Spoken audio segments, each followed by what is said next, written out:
All right. Good afternoon, everyone, and welcome to the January installment of the Alumni Lunch and Learn series at the L. Douglas Wilder School of Government and Public Affairs at VCU. My name is Stephen Dozier, and I am the Director of Development and Alumni Engagement for the Wilder School. For those of you joining us for the first time, the Wilder School hosts a free virtual event like this one monthly. Each event features change agents, thought leaders, and policymakers who provide insights and commentary on relevant policy and political topics of the day. Today, we ask, what are our responsibilities as citizens? How can we rebuild and strengthen our connections to civic participation? What does it take to build an inspired and revitalized American commitment to constitutional democracy today? Our speaker, Miles Rapoport, and moderator, Sara Mogulescu, will discuss the answer to these questions and more in today's conversation titled Our Common Purpose, Reinventing American Democracy for the 21st Century. But first, a word from Dr. Susan Gooden, Dean and Professor at the Wilder School of Government and Public Affairs, who will also introduce our moderator. Dean Gooden. Thank you so much, Stephen. Welcome, everyone. Happy New Year. I hope 2022 is off to a good start. And we are just so pleased to have you back joining us for our monthly Lunch and Learn series. As Stephen mentioned, today we are going to be focused on what are some of the democratic values that undergird our democracy, and how can we as citizens be more engaged and better participants as we try to strengthen our public service. I want to highlight a couple of things from the Wilder School that I think are directly related to the presentation topic for today. As many of you know, we do the Commonwealth poll, where we poll Virginians about their opinions on a wide array of topics. And in the past couple of weeks, we released findings from two of our more recent polls. And there were two specific findings there that I think help put today's discussion in a bit more context. So the first is that almost 60% of Virginians stated that they felt the country is on the wrong track. And so I think this is really illuminating. So something is going on here that a wide swath of individuals are feeling like we're just not headed in the right direction as a country. And that also is represented at the state level as well through our Commonwealth poll. The second one is that there's also an expressed desire for more collaboration. So over 70% of Virginians on an issue like the public school curriculum feel that it should be a more collaborative effort, where parents, teachers, and members of school boards are working together collaboratively. So there seems to be, just two quick nuggets, an interest in that we're not headed in the right direction, and that two, what we need to be doing is working more together. So you can read more about these results in our polls. If you'd like, you see the linkage here. But the other thing that I would be remiss if I didn't provide an opportunity to do before I introduce Sara is just to let you know that our application deadlines are coming up for our graduate programs, February 1 for early decision. And so I encourage those of you who are interested in going back to pursue one of our Wilder School degrees or certificates in public administration, urban and regional planning, homeland security, or criminal justice, that you do so, and that you encourage others to do so as well. And now to the meat of our program. I am delighted to be able to introduce Sara Mogulescu, who is president of the Volcker Alliance. Let me say just a bit about the Volcker Alliance. It was named for its founder, the late Paul Volcker, who served as 2 terms as chair of the Board of Governors for the Federal Reserve. And so the Volcker Alliance, which is located in New York, really has a strong commitment to public service values and public service education. It has been a delight to work with Sara in her capacity. And she just recently became president in January of 2022. And we congratulate you, Sara, on your promotion to president of the Volcker Alliance. And we're delighted that in the first 30 days of you being on the job, you have elected to spend time with us at the Wilder School, being a moderator for today's session. Sara and I have worked together on a number of initiatives, most recently in November, when we had many Wilder School participants who participated in a national virtual symposium to give comments on the report today. So with that, I'm going to turn it over to Sara and to say welcome virtually to the Wilder School and congratulations again on your presidency. Thank you, Dean Gooden. It is a pleasure to be here, and welcome to all of you for what I hope will be a really interesting exchange and conversation. Our mission at the Volcker Alliance is to empower public service to solve the challenges facing our nation. Did I get muted? Am I okay? Okay. And part of our theory of change is that you strengthen democracy by helping ensure that diverse, talented young leaders are at the reins of government at all levels.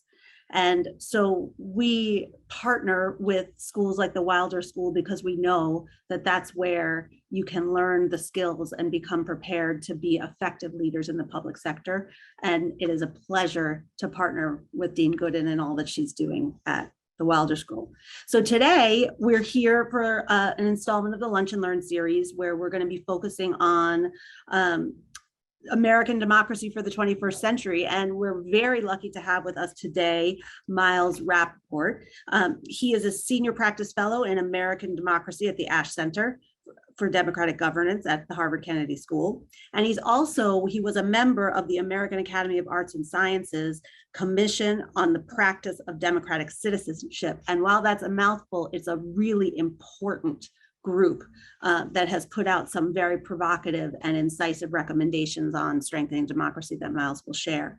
And I will turn it over to you, Miles. If there's anything else that you'd like to share about your background before beginning your remarks, please do. Miles will share a presentation for about 15 to 20 minutes. We'll be taking your questions throughout, and we'll open it up for questions and an exchange toward the middle of the hour. So Miles?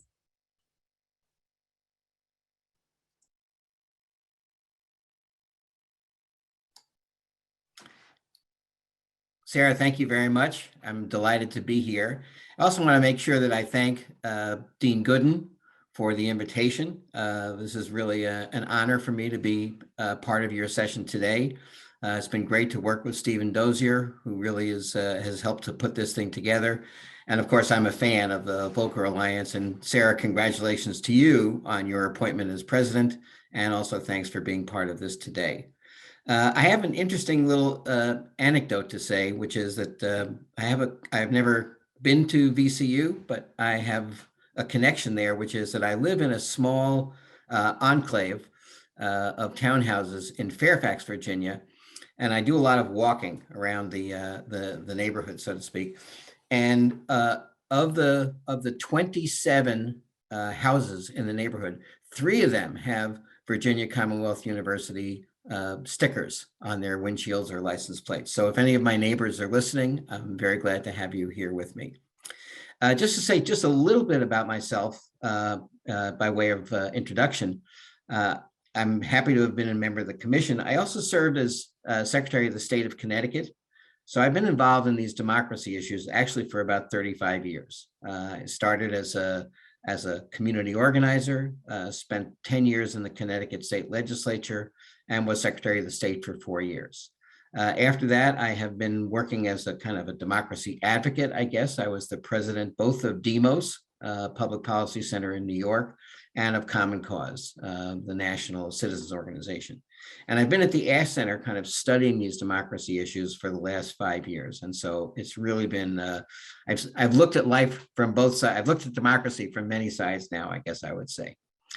I'm also really delighted to have been a member of the commission and to have been associated with the American Academy of Arts and Sciences.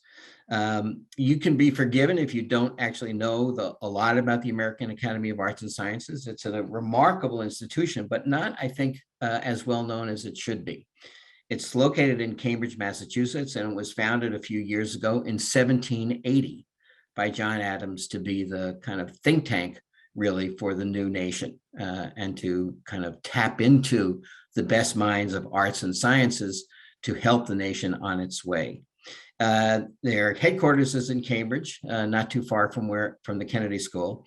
And if you go in, you see on the wall, on the right-hand side of the building, the letters of acceptance. It is a society. It's not an academy, it's a society, and people are inducted into it. And so you have the letters of acceptance from Thomas Jefferson and John Quincy Adams and George Washington and Albert Einstein and Martin Luther King and Alexander Calder. It's just an amazing and an extraordinary experience. So I have been suitably impressed by being associated with it. So anyway, the Academy is also it's a membership organization, but also kind of a think tank. And as a nonpartisan policy center, it really tries to give good policies that reflect thinking of leading figures in the arts and sciences into the public policy debate. And it was in that spirit that in 2018, the Academy started the Commission on the Practice of Democratic Citizenship. It was co-chaired by three really impressive people. Danielle Allen, who is a close colleague of mine at the Safra Center for Ethics, also at Harvard University. Stephen Heinz, who is the president of the Rockefeller Brothers Fund and has been a kind of democracy advocate for years and years. And Eric Liu, who's out in Seattle, who is the president of Citizen University and has done an incredible amount of work on actually figuring out how to bring citizens into the public process. So the commission was made up of 35 people, genuinely, I wouldn't even say bipartisan, I would say a multi-partisan and non-partisan, but people from all kind of parts of the political spectrum, but who shared a commitment to making our democracy all that it can be. And so there were 35 members. We met for about a year and a half. It was really an extraordinary experience. And we did two things. On the one hand, we did what commissions like this always do, which is we studied, we read both books and more recent writings by thought leaders. We surveyed the existing research, of which there's a lot, on how our democracy is functioning. And we looked at a lot of the reform efforts that are going on around the country. But we also did something different, which is the commission held 50 different listening sessions all around the country. And we heard from hundreds of Americans across the nation. You can see on this map that they were in all different parts of the country. We heard from people at the Naval Academy, refugees from Minnesota and Massachusetts, active mothers in Kentucky, conservatives, liberals, independents, and non-voters from a very diverse range of racial, ethnic, community, and age backgrounds. In Virginia, we actually had a session at Longwood University, and the Moton Museum hosted a series of conversations with both students and residents that we learned a lot from. What we learned in these listening sessions became the basis for the commission's final report, which was released in July of 2020. The report actually offers 31 different, and I would say quite bold, recommendations for American democracy for the 21st century. Before I discuss the recommendations themselves, there was a real kind of overall theory of change and also a time benchmark. We looked at the kind of as a milestone, the year of 2026, which will actually be the 250th anniversary of the Declaration of Independence. So a really important time to look back and forward at American democracy. The theory of change that we outlined was that there are different parts that really make up democracy. It's not simply a matter of public policy or institutions. We sort of created three buckets. One was the political institutions and civic institutions of government. The second was the organizations and institutions of civil society that are not connected to government. And third, the political culture, which is how is it that we relate to each other and or don't, in ways that that determine how the democracy will function. And unfortunately, so I'll say two things quickly. One is that we saw even at the time that democracy is caught in sort of a vicious cycle, which is that the institutions don't work as well as they should. They create a certain sense of disillusionment and distrust on the part of the population. And then that in turn infects, I would say, the political culture. And that was in 2018. I won't be talking out of school to say that things have gotten a lot more challenging in the 4 years since the commission was started. The levels of polarization, levels of distrust, what Dean Gooden pointed out about people feeling that the country is going in the wrong direction, even here in Virginia. These are really, really troubling times. And I think the last year has been a real challenge in terms of the very legitimacy of our election process themselves. So I don't want to sound like Pollyanna here, and we have our real challenges, but at the same time, I'm kind of reminded of that song that says, don't stop thinking about tomorrow. What we want to do is replace the vicious cycle that we're in with a virtuous cycle. And that's the threefold slide that you see now, where the political institutions, the organizations that comprise civil society, and our political culture all work together to create a democracy that is really worthy of the citizens of this country. So the remedies that we looked at were not just confined to political institutions or political parties or how we do elections, although that was obviously a part of it, but we also talked about how we might really improve civil society and make real improvements in the political culture as well, because we know that democracy doesn't only happen on election day. It happens all around the country. It happens not just in the halls of government. It happens in school boards, in community institutions, in public libraries, in places all around the country. So with that all said, I'll just say a little bit about some of the recommendations. So we came up with 31 recommendations. I think you, in the chat, you have them. They fell into 6 different strategies. The first 3 are really about the political institutions. And one is to try to restructure and have different kind of structures in the way in which government functions. So the issues of campaign finance reform and the issues of the electoral college and things like that all fall into that category. And I'll come back to a couple of the specific ones.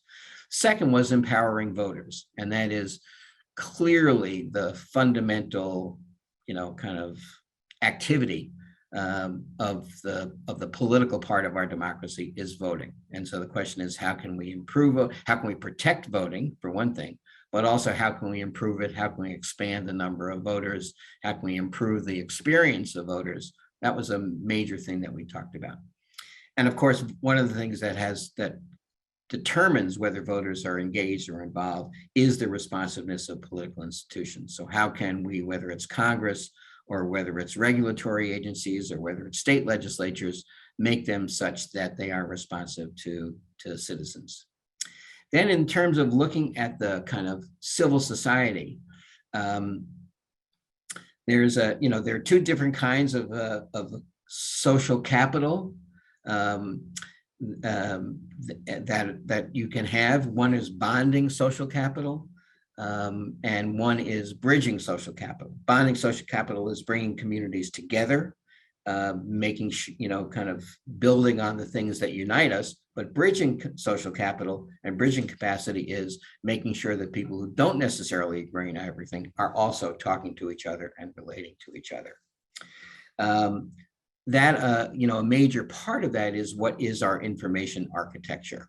And, it's a fancy word, but it really means 2 things. What's the state of journalism, and the news media?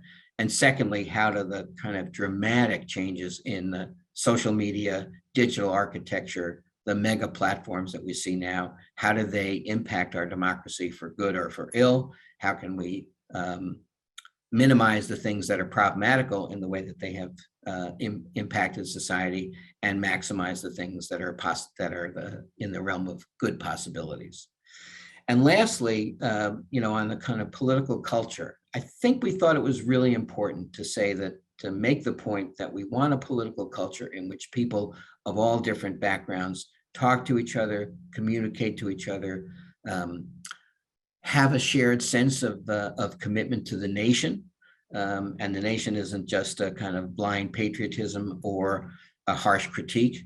It is owning both the things that are wonderful and unique about American culture, and also thinking about the ways in which American culture and American history have fallen short of the sense of democratic ideals that we really want. So I'll just highlight 5 of the recommendations, and I'll finish with one that I have a personal interest in. So one is the idea of campaign finance reform. In some ways, the focus of the last year or so, as Sara started to say, has been on the issues of voting and the issues of polarization. But there is a real issue about the influence of money in our political system.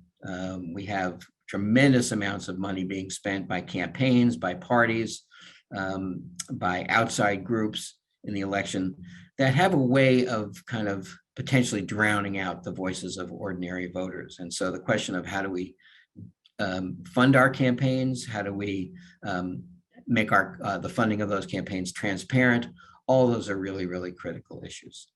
So that was one.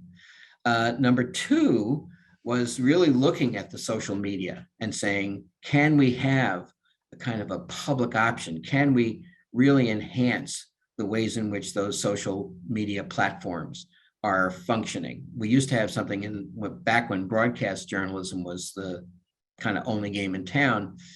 We had the fairness doctrine, which required broadcasters to make sure that they were giving both or multiple sides of a story.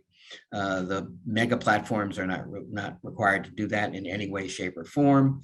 And they are so big that the question of how to regulate them becomes really problematical. So we have recommendations to strengthen regulation, to create a kind of a public spirited part of the information architecture, and also clearly to support local journalism in particular.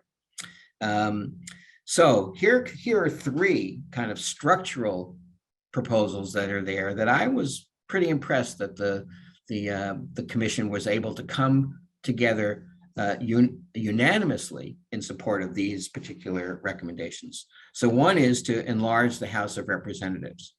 There's nothing in the Constitution that says there shall be 435 members of the House of Representatives. It started out much smaller. It grew gradually over time, but for the last 100 years or so, it has been at 435. In the meantime, the population of the country has probably tripled since then. And so we have individual congressional districts that now have somewhere over 700,000 people in each district. So the idea is that if we increase the size of the House, we will, on the one hand, make individual districts more representative, give more representation to the parts of the country that are growing, where population has expanded, and make more opportunities for people to run and to join into the actions of Congress, and also to make Congress more responsive. Will that solve all of the problems? Absolutely not, but it's an interesting proposal. The commission just put out a report that was written by Norm Ornstein, who was a commission member, Lee Drutman, and Yuval Levin, kind of a liberal, conservative, moderate trio that argues that over time that the House ought to be expanded dramatically, and that would have a really interesting impact. The second major proposal is to establish term limits for the United States Supreme Court. I mean, right now, as probably all of you know, there's a lot of debate about the Supreme Court. Has it been sort of captured politically? Should it be expanded? But one thing that I thought both the kind of Republicans and Democrats, conservatives and liberals on the commission agreed on was that the randomness of how the Supreme Court is composed is a big problem. So It all depends, frankly, on whether justices retire or pass away at any given time. And so you can have the situation where one president might appoint 3 or 4 members of the Supreme Court, and another president who serves maybe even for 8 years doesn't get to recommend any.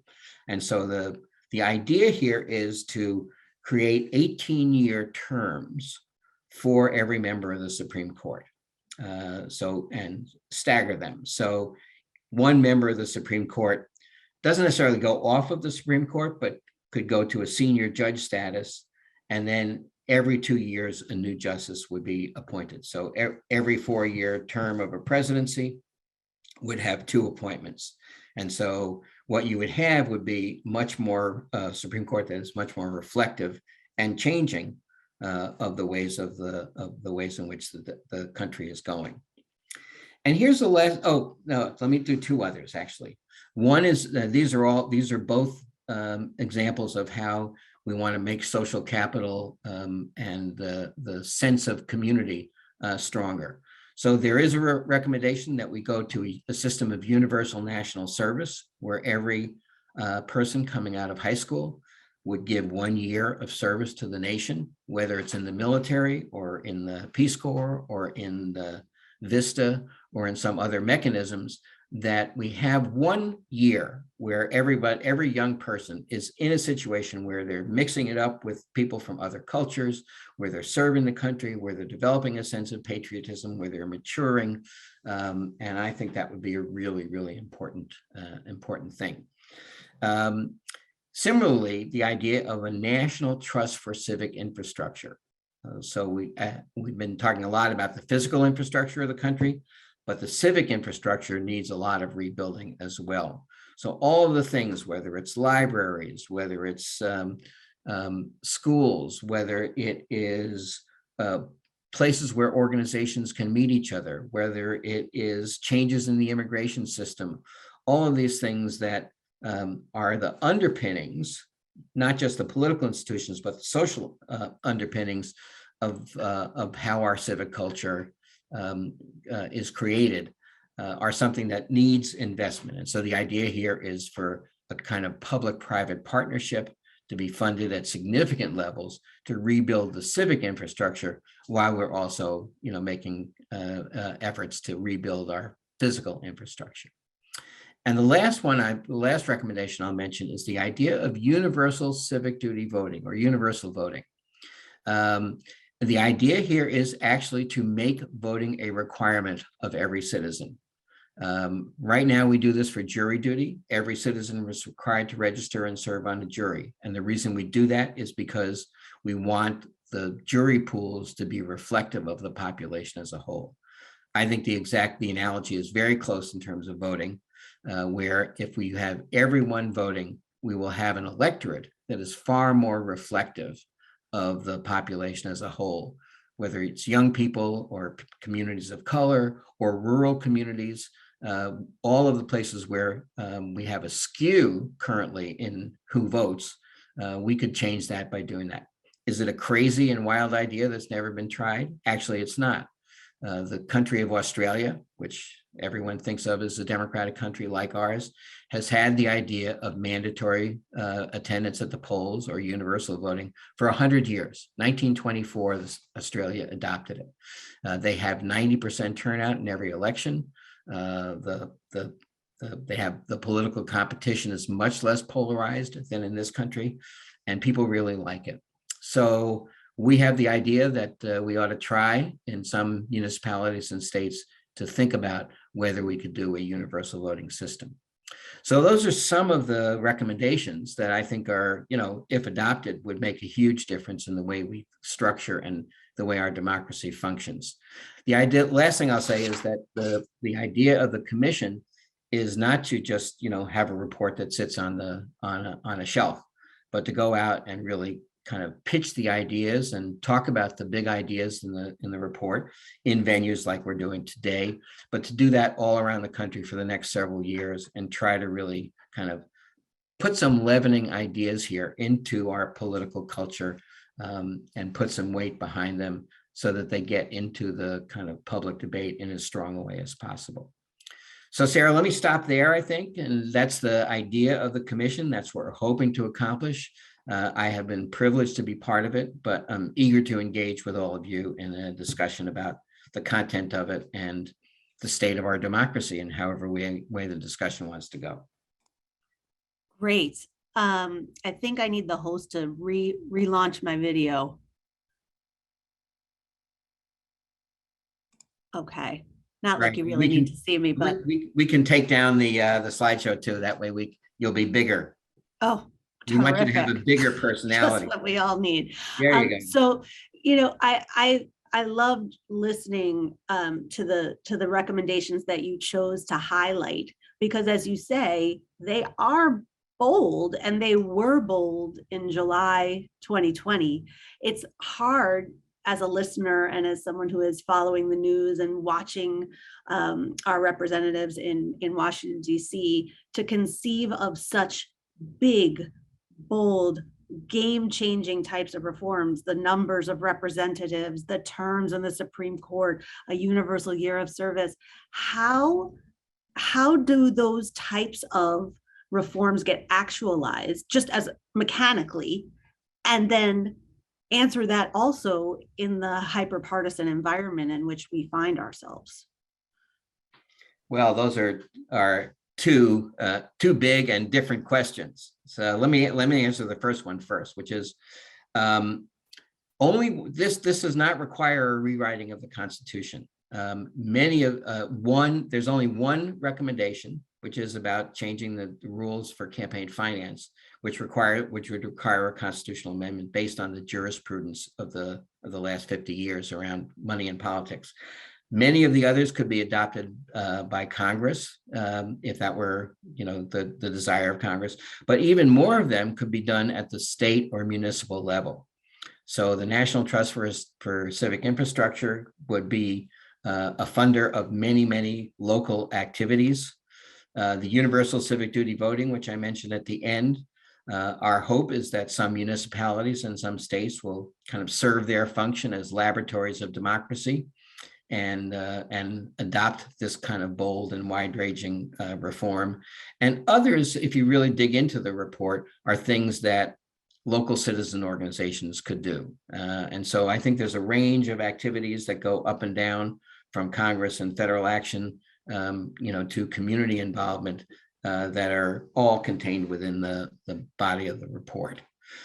How do we get it adopted in the kind of level of polarization we were in? That is a tough question. There is no question, and I think all of us on the commission recognize it, that the very kind of fundamental commitment to democracy is under challenge now and being debated now in a way that it hasn't been for years and wasn't even in 2018. But I think our view is that what we need to do is try to just, assume the best in a way, assume that all citizens want for our country, for people to be able to succeed and thrive in the country, for our democratic institutions to be responsive to the population as a whole, and to really be, engaged in that way. So I think that the idea of the bipartisanness of the commission and the kind of places that we're trying to go to make the case is really important. All at the same, there are other tasks to be done, that are about, protecting voting rights in the various states now, in making sure that, there isn't the complete undermining of misinformation and disinformation. So there are short-term defensive things that need to be done. But we also want to, as I said, keep thinking about tomorrow and keep thinking bold and broad, and hope that we can unite the country and unite most parts of the country, at least, in support of a more expansive and more perfect union. It's interesting to think about some of the interventions being able, sort of grassroots led, whether that's, at the municipal level or the state level. But do you wind up with a situation where if voting is required in a 15 democratic states, that the idea that the validity of the election again gets called into question? I mean, how do you get around the conversation that we're having about the validity of votes and counting and legitimacy. Right. I mean, I think it's not an easy question, and I think there's a multifaceted set of answers or set of hopes for answers. I think on the one hand, the federal government should absolutely adopt federal legislation that puts a floor and set of standards for what all states should follow. Virginia has actually made some real strides in the last 5 or 10 years towards a system that really welcomes voters into the process. So I actually applaud all of the VCU graduates who have been involved in making those things happen. But I think there should be federal legislation. I think the Justice Department should have its powers of pre-clearance strengthened. That's obviously being debated as we speak in Congress. I don't know what the outcome will be. Obviously, it's a challenge. But at the same time, I think that the people who are involved in civic institutions, whether they're schools, local city councils, libraries, citizen organizations, labor unions, whatever, really need to have support for democratic principles as part of their agenda. Because if the democracy doesn't function well, none of the issues that people who are involved in environment or involved in social justice or involved in many of the other issues that we care about are going to get solved very well unless our democracy functions. So what I'm hoping is that organizations from throughout the political spectrum realize that there is enough that we have a common purpose, which is to that's the name of the report, which is to have our democracy function in as responsive and effective a way as possible, and that there are lots of things that we need to do to be part of that. Tearing down is easy, but building up and supporting what we need to do to make ourselves the kind of democracy that we want to be, that's where the work comes in. Yeah, it's a lot to think about, and it couldn't be, there's nothing more important. We have some questions coming in from participants, so let me take a couple of those. One, you talked about term limits for the Supreme Court at 18 years, but should term limits be applied to the entire federal judiciary? That's a good question. And of course, the focus of many of the situations many of the discussions are about the Supreme Court. I actually think the same principle. This is personal. It's not I can't speak for the report or the commission on this, but in my own view, I think that's a smart way to go for all judiciaries, because many of they all face the same issue. You have lifetime tenures. People can be on the court for 35 or 40 years. Many changes take place. So I think that having the courts be reflective of the political currents, not the day-to-day, who's up, who's down, but the general, trending of society, I think would be a smart idea. We also have, obviously, in the judicial system in different states, some are elected, some are appointed for specific terms, some are appointed for life.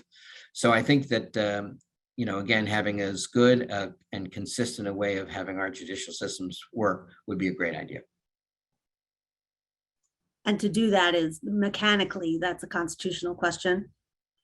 Actually, it's interesting that if the Constitution in relation to the Supreme Court says that justices shall serve for their life, but it doesn't say, in what capacity. So most of the scholars who have looked at this, including the commission, feel that you could create a status for Supreme Court justices after the 18 years where there are still members of the Supreme Court, but they make room in the process for new justices to come in. The number of people on the Supreme Court is not set by the Constitution.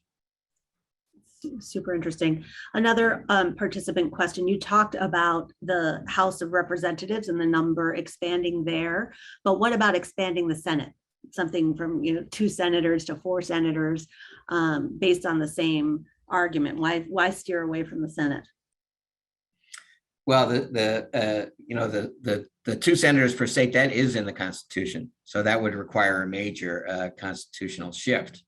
I do think that as we are thinking about the major structural changes that that could be done in the Constitution. I mean, look, we have the oldest Constitution in the world. It was done well over 200, almost 250 years ago. Life changes, society has changed dramatically. So I think really thinking about, the revisiting of many of the elements of the Constitution is important. The Senate is a perfect example of that, which is that we have evolved to a situation where we have, 50 million people in the state of California and 500,000 people in the state of Wyoming.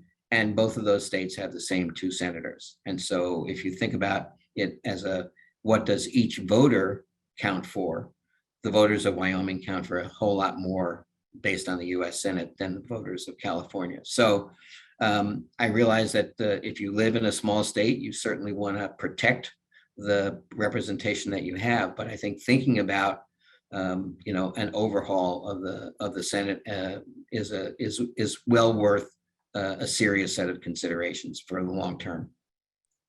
And I just rewatched Hamilton the musical this weekend, and he goes to the Constitutional Convention, and that's a very exciting part for him. But there hasn't been discussion of reconvening a Constitutional Convention to take on some of these very questions, has there? And is that even a foreseeable possibility? It's interesting. There are two places, and again, this was not something that the commission discussed, two kind of sources of energy for the idea of calling a constitutional convention. One from the conservative side, one from the liberal side. There is a move to kind of have the states call for a constitutional convention for a balanced budget, or to open up different things, and a number of states have passed such a resolution.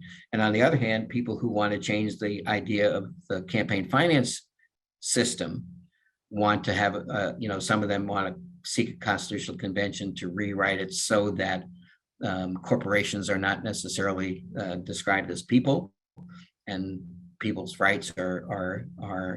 So I think it's so far, this idea is it's kind of off of the political table. But I do think that the issue of thinking about places in our Constitution that don't serve us as well as they may have served 250 years ago. And of course, not to make the obvious point, but 250 years ago, the suffrage was limited to white property owners who were men. And so even that is, that's an indicator that things change and structures ought to be revisited. It's a really interesting thing to think about that, and the fact that it seems like such an impossibility. It's hard to digest. Here's another question that came in, that what you're describing, and you called it culture change, but it really is a paradigm shift, right? These recommendations would require that.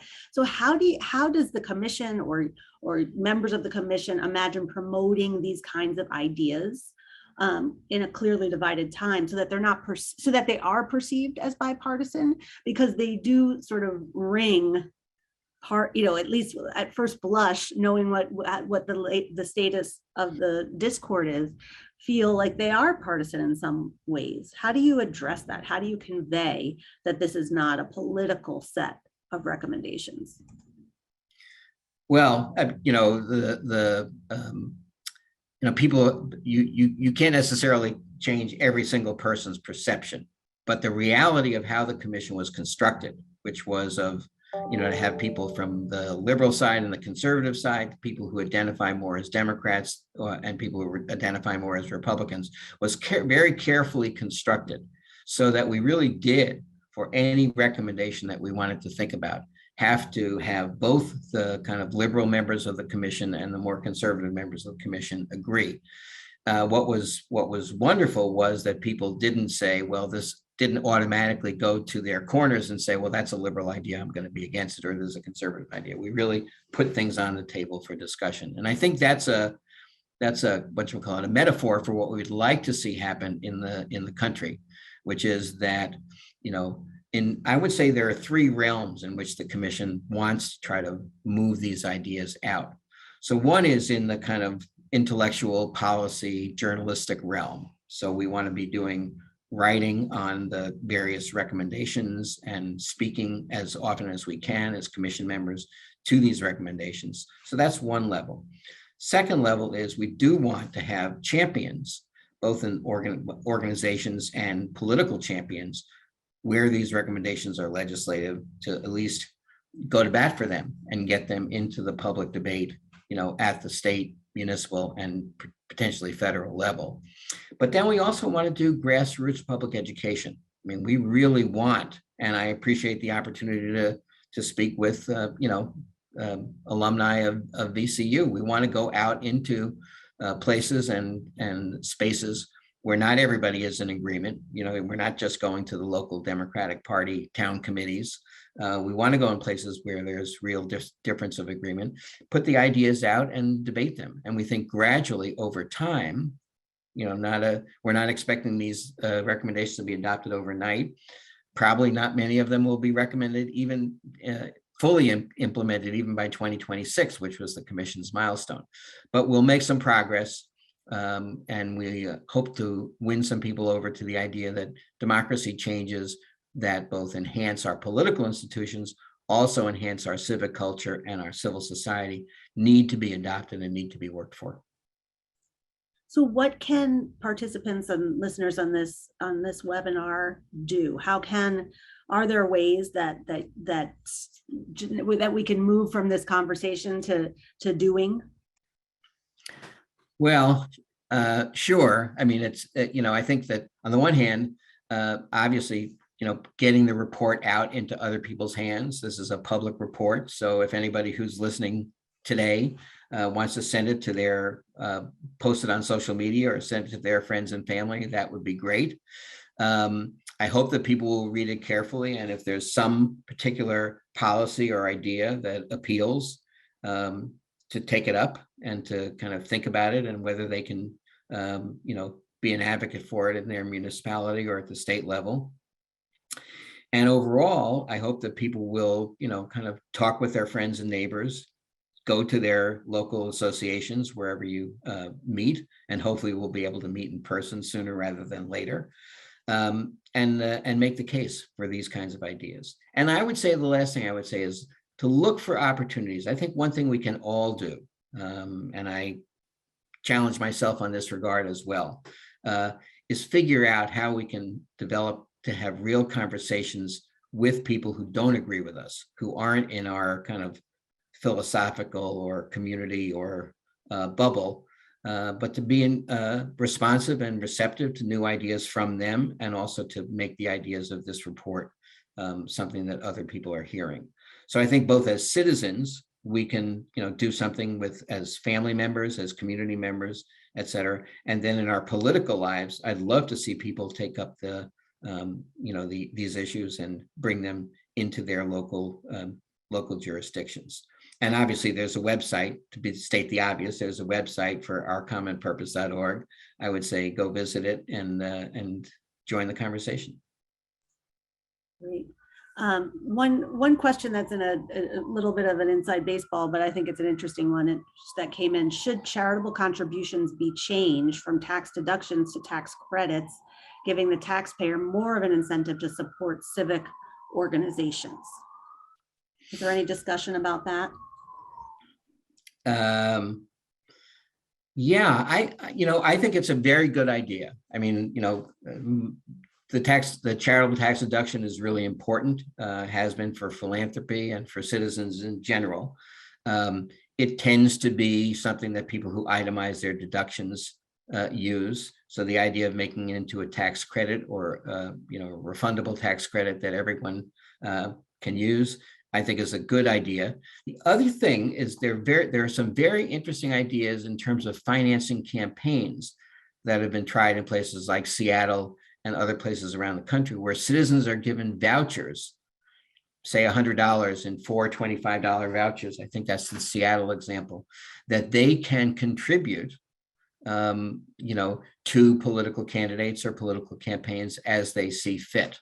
And so you have, what that does is it makes every voter also a political donor, because the political donor class, as some people like to say it, right now are, people who are making, several $100,000 or above give the vast majority of the political contributions. If you empowered everybody to be a political contributor as well as a voter, I think that would be really interesting. So yes, I think expanding the incentive structure for people to contribute and to be active and politically and to make their charitable contributions as well as political contributions, I think that's a really good idea. So I say thumbs up to the person who asked the question.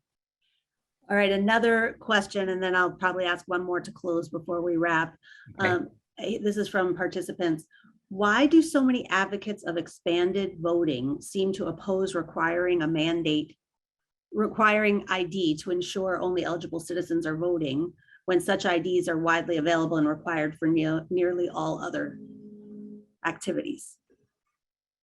It's a very good question. And I'll say something that what I found very interesting, that in the Freedom to Vote Act, which is currently being debated in Congress, there is a section of that allows and encourages the requirements of IDs. So, and I actually dealt with this issue when I was Secretary of the State in Connecticut. I don't necessarily think that voter IDs are a terrible idea. The question is, how restrictive are they? If you make a photo ID with a date on it, an absolute requirement, there are many people who don't have a photo ID, but they might have a utility bill, or they might have a bank account that they can show that proves who they are. So I think a reasonable set of identification requirements, I think, would not be a bad part of a compromise bill, and they're actually discussing that, et cetera. And I think that's a position I've come to over time. I think some people are dead set against it, but I think there are ways that could be done that wouldn't be bad. And as a trade-off to expanding the possibilities of voting, registering and voting, I think there's some sort of a bipartisan compromise here that is possible. Ooh, remember compromises? Remember? Yeah. And that used to be part of the way that we governed federally. So one question, I noticed that the central part of the country wasn't represented as well within the focused groups. Would there be any follow-up to the commission to incorporate these voices? I think that's a good point. And you did, there was a little bit of a kind of a crescent, so to speak, or chalice in the thing. So I think the answer is yes. I think that as the academy, and there's a very good staff that is working to continue to promote the recommendations of the commission, as they think about places to go and places to speak and where things might be tried. I think there will absolutely be an emphasis on some of the rural communities and Midwestern communities, that have a tremendous amount to offer to the commission's future work. Okay, so I'm going to give you a last question. If you could urge participants to take one thing away from this session, what would it be, and who should they share it with? Okay, well, I would say the main, if you take one thing away, all right, I'll cheat, I'll say two things. One is that there's a multifaceted set of things that need to be done to enhance our democracy, that there isn't a silver bullet. There isn't one policy where if we just did this, we'd have the democracy we want. Things need to be done at the institutional level, at the civic level, and in our culture. So I would say, have a broad view of democracy. And the other thing I would say is to take one idea that you really like, that you think is intriguing, and figure out a place, one or two places where you can try it out and have a discussion about it and encourage people to think differently and open minds. I think if there's one thing the commission really believes in, is people talking to each other, trying to bridge the differences that can sometimes seem so unbridgeable, and to open up a real discussion of how we want our democracy to work. And I'm very hopeful. You can wake up pessimistic about the polarization, but I'm actually very hopeful that we will find ways to come together to expand the level of participation in our society, and to bridge the things that we need to bridge in order to move forward. So by 2026, I'm hopeful that we will be in a better space than we are now, and I think we're going to work hard to get there.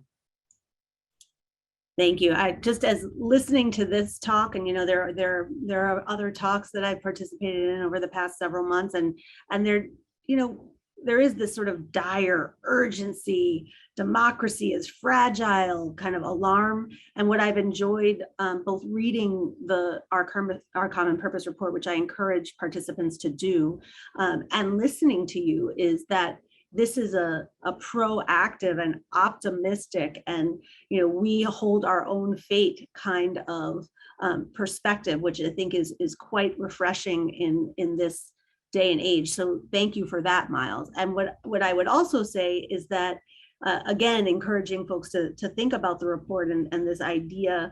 There are some big ideas in here, but they are not infeasible.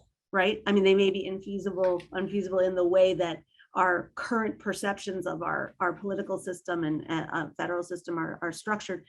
But these are ideas that can work, and they're disruptive. They're very disruptive ideas. And when you find yourself either in a microcosmic way or in a meta way in sort of this status quo that is stuck and frustrating and troubling to so many on both sides of the aisle, sometimes disruption is in ideas, ideological disruption or structural disruption are ways that you can shake some of those original values, democratic values and principles loose. So I encourage everyone to read the report, to think about it, to talk about it, and to embrace some of these bold ideas with optimism rather than skepticism, because I think that over time, that's how culture change is achieved. So with that, I'll turn it back to you, Stephen. Thank you so much, Miles, for your insights and your contribution. Thank you, Sarah. Great to be in dialogue with you. And thank you both. Thank you, Sarah. Thank you, Miles. Thank you, Dean Gooden, for this incredible presentation and conversation. I think we've learned so much here, and it was a pleasure to be a part of such a discussion and such an important set of ideas and topics being put into the ethos. So I'm really glad that the Wilder School was able to put this on, and you all joined us today. I'd like to also send a special thank you to those of you who attended today's session, as well as those who are working behind the scenes to make this event a success. A recording of this session will be made available on the Wilder School YouTube site, and we will also share a recording and follow-up email to all our registrants.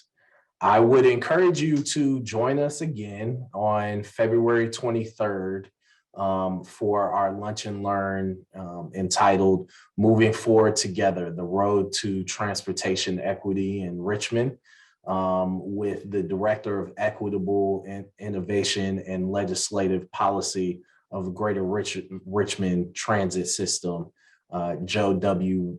Dillard Jr. So join us, please, in February for that conversation, and as well as some upcoming events that Wilder School has going on. Our Excellence in Virginia Government Awards, which is going to be on April 27th at the Richmond Marriott. Please contact us if you have any questions there. And lastly, we regularly send out our newsletter Policy Bites.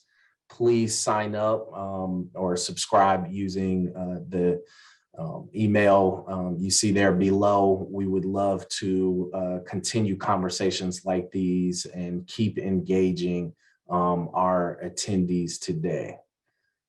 Again, thank you and have a great rest of your day.